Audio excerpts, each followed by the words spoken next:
Hello बच्चों, welcome to ज्ञान tutorial. आज आपके 12th क्लास की फिजिक्स का लेक्चर नंबर 3 यानी जो ऑप्टिक्स पढ़ा रहे थे, ऑप्टिक्स में लेक्चर नंबर 3 जो है डालने जा रहे हैं। और इसमें पहले 2 लेक्चर जो पढ़े हैं आपके, जो आपने देखे हैं, एक रिफ्रैक्शन ऑफ लाइट पे यानी law of refraction of light पे पहला लेक्चर डाला था। फिर उसके बाद सेकेंड लेक्चर जो डाला था वो था आपका refractive index. What is definition of refractive index की कंडीशन बताए थे कि क्या डिफिनीशन होती है उसकी और क्या इफेक्ट पड़ता है। आज जो लेक्चर डालने जा रहे हैं वो पहले बताएंगे कि रेक्टेंगुलर स्लैब में से जो रेज गुजरती हैं तो उनके एंगल पे क्या इफेक्ट पड़ता है, और उसी के अकॉर्डिंग उसी को रख के फिर लेटरल डिस्प्लेसमेंट की कंडीशन को कंप्लीट करेंगे। तो आज हम लोग शुरुआत करेंगे। टॉपिक जो है वो आपका क्या है, वो आपका है रिफ्रैक्शन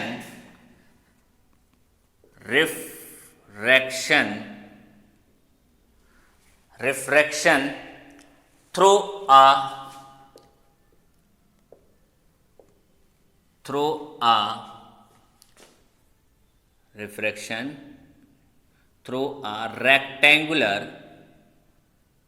a rectangular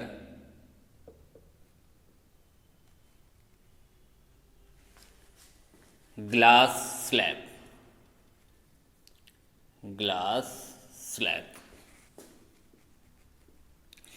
इस कंडीशन को हमें करना है through a rectangular glass slab.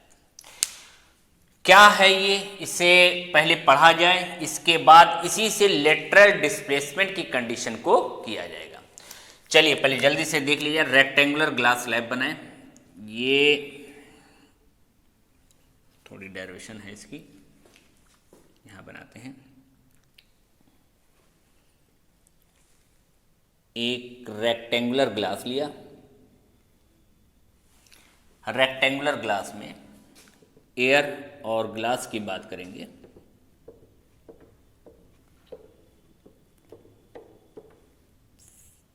पहला मीडियम आपका एयर हुआ, सेकंड मीडियम हमने ग्लास को किया, थर्ड मीडियम फिर हम एयर की बात करते हैं। लेटरल डिस्प्लेसमेंट क्या है उसके इसी से समझ जाएंगे, लेकिन इसकी प्रूविंग अलग से करेंगे।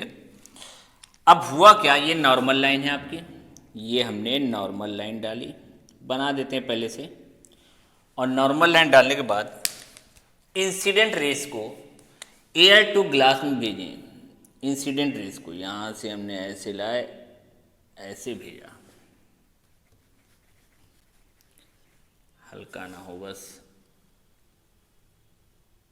ऐसे भेजा। ये रिफ्रैक्ट की, यहाँ पहुँची। रिफ्रैक्ट करने के बाद जहाँ पहुँच रही है उसमें एक और नॉर्मल लाइन बना दीजिए आप दूसरे पार्ट में, यानी ग्लास टू एयर अब जाएंगे तो ये क्या हो गया, ये फिर इससे दूर चली गई।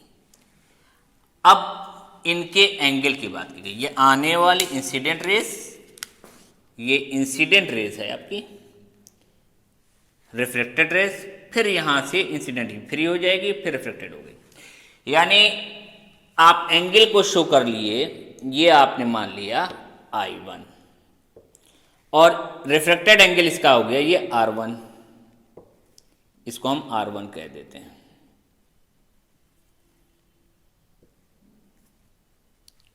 R1 ये भी एंगल हमारी नॉर्मल लाइन है, नॉर्मल लाइन है। इस नॉर्मल लाइन से इसमें भी हम लोग जो है एंगल बनाएंगे, ये भी हमारा ये I2 हो गया, इस एंगल को I2 और ये R2 शो कर दिया। लेटरल डिस्प्लेसमेंट होता क्या है, अगर लेटरल डिस्प्लेसमेंट की बात की जाए कि लेटरल डिस्प्लेसमेंट कहते किसको हैं, तो सोचो अगर ये वाली लाइन रिफ्रैक्ट ना करती, मीडियम में गुजरने के बाद भी वो सीधी वैसे ही चलती जाती, तो कुछ ऐसे जाती, यानी जहां से आ रही वो सीधी स्ट्रेट लाइन में चली गई तो सीधी चली गई। तो जाने के बाद जो इनका डिस्प्लेसमेंट होता है, इन दोनों लाइनों के बीच का जो डिस्टेंस है, डिस्प्लेसमेंट है, उसी डिस्प्लेसमेंट को लेटरल डिस्प्लेसमेंट, पार्श्विक विस्थापन कहते हैं। ठीक है। फिलहाल अभी हमें जो ये स्लैब की कंडीशन है उसमें एंगल के बारे में बात करनी है कि एंगल क्या है इसके। ठीक, फिगर साफ आया है? चलिए समझ लीजिएगा, बर्दाश्त कर लीजिएगा कोई गड़बड़ी हो तो। अब इनके नाम अगर देना चाहें तो दे देते हैं। ये रेस ए से आई, बी आई, फिर यहाँ पे सी पे पहुंची और फिर ये डी पे निकल गई। ये हमने इसका नाम दे दिया। अब कंडीशन किया जाए, air to glass, air to glass. अगर एयर टू ग्लास की बात करें, रिफ्रैक्टिव इंडेक्स की लॉ ऑफ रिफ्रैक्शन की बात करें एयर टू ग्लास, तो फॉर्मूला होगा a mu g. Air to glass में a mu g is equal to sine i upon में साइन I1 अपॉन में साइन R1। ये पहली इक्वेशन बनी क्योंकि इसका एंगल I1 शो किया है, यहाँ पे R1 लिखा है। अगर ना दिख रहा हो तो समझ लिए ये एंगल I1 है, ये एंगल R1 है। पहला रिफ्रैक्टिव एंगल R1 और पहली इंसिडेंट एंगल I1। अब ये हमारी पहली इक्वेशन हो गई।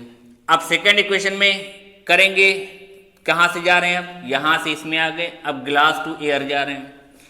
ग्लास टू एयर, अगर रेज हमारी ग्लास टू एयर चलेगी तो ये जी म्यू ए हो गया। G mu a is equal to incident angle sine I2, sine I2 upon में साइन I2 अपॉन में साइन R2। ये इक्वेशन नंबर 2 हो गई।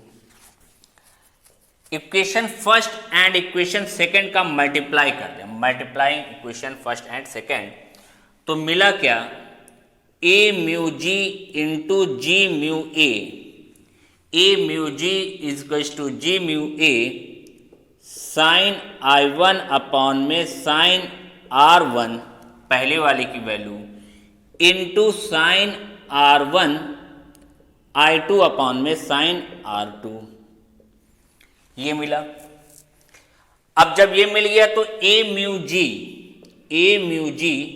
और जी म्यू ए को पीछे पढ़ चुके हैं कि एक दूसरे के इनवर्स होते हैं यानी रेसिप्रोकल होते हैं। यहाँ पे जी ए म्यू जी अपॉन में लिखा जा सकता है, इसको जी म्यू ए को 1 अपॉन ए म्यू जी लिख सकते हैं, अपॉन में लिखेंगे तो यहाँ पे साइन I1 अपॉन में sine R1, sine I2 upon में साइन R2। ठीक है, बात समझ में आई? आ गई तो ठीक। कैंसिल कर दिया, कैंसिल कर दिया। अब यहां पे से हम थोड़ा सा मिटाते हैं। यहां हेडिंग आपकी बस काफी है, इतनी स्लैब भी लिखा हुआ है, स्लैब और किनारे कर देते हैं। चलिए लिख दिए यहाँ पे कंडीशन हेडिंग। इसके आगे हम कंटिन्यू यहां करते हैं कि पूरी कंडीशन आ जाए। यानी मिला क्या हमारे पास? साइन I1 अपॉन में sine R1 into sine I2 upon में sine R2 is equal to 1। ये 1 मिला। जब ये 1 मिला तो एक चीज तो समझ में आ गया कि ये हमारा अल्टरनेटिव एंगल होता है, यानी R1 और I2 सेम है, एक ही एंगल होंगे। R1 is to I2, R1 is to I2 होता है। ये एंगल इस एंगल के इक्वल है, तो इसको आपस में इक्वल कर दिया जाए। अगर इक्वल किया तो क्या आया? इक्वल किया तो क्या आया? इक्वल किया तो क्या आया? चलिए पहले इतना नोट कर लीजिए।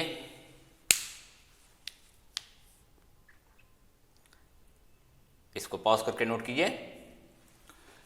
यहां मैं मिटा दूं, फिर से एक बार समझा देता हूं।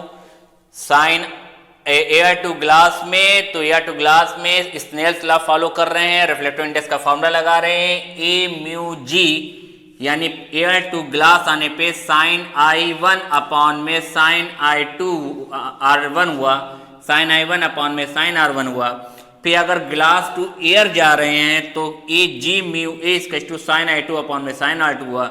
दोनों को हमने मल्टीप्लाई किया, मल्टीप्लाई करने के बाद कंडीशन इतनी आ गई। यहां से मल्टीप्लाई करने के बाद आने के बाद ये दोनों ये क्या जी म्यू ए क्या होता है 1 अपॉन ए म्यू जी हो गया, इसको कैंसिल कर दिया, वैल्यू हमारी बन के सामने आई।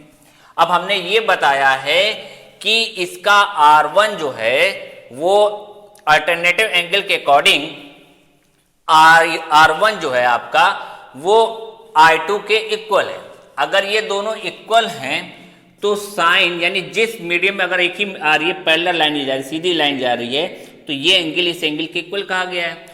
तो साइन I1 को I1 रहने दो, साइन I1 को I1 रहने दिया, साइन R1 की यहाँ पे हम क्या लिख सकते हैं, साइन R1 की यहाँ पे साइन I2 पुट कर देंगे, इनटू ऊपर में यहाँ पे साइन I2 लिखा हुआ है, R1 की यहाँ पे साइन I2 पुट किया, यहाँ साइन I2 लिखा हुआ है, ये साइन R2 लिखा, into equal to 1 equal to 1, यानी I2 से I2 कैंसिल हो गया, तो साइन I1 अपॉन में साइन R2 इक्वल टू 1 आ गया, यानी sine I1 equal to sine R2 आ गया। तो हम कह सकते हैं कि एंगल I1 भी एंगल R2 के इक्वल हो गया। यानी यही प्रूफ करना था। रेक्टेंगुलर स्लैब की कंडीशन ये शो कर रही है कि अंदर के एंगल भी सेम होते हैं, बाहर का एंगल जिस एंगल से ये एंट्री ले रहा है ग्लास के अंदर उसी एंगल से ये बाहर भी जा रहा है, यानी I1 इक्वल टू R2, ये एंगल इसके सेम होंगे। अगर ये चीज है तो अब हमें लेटरल डिस्प्लेसमेंट की कहानी पढ़नी पड़ेगी। क्या होता है लेटरल डिस्प्लेसमेंट?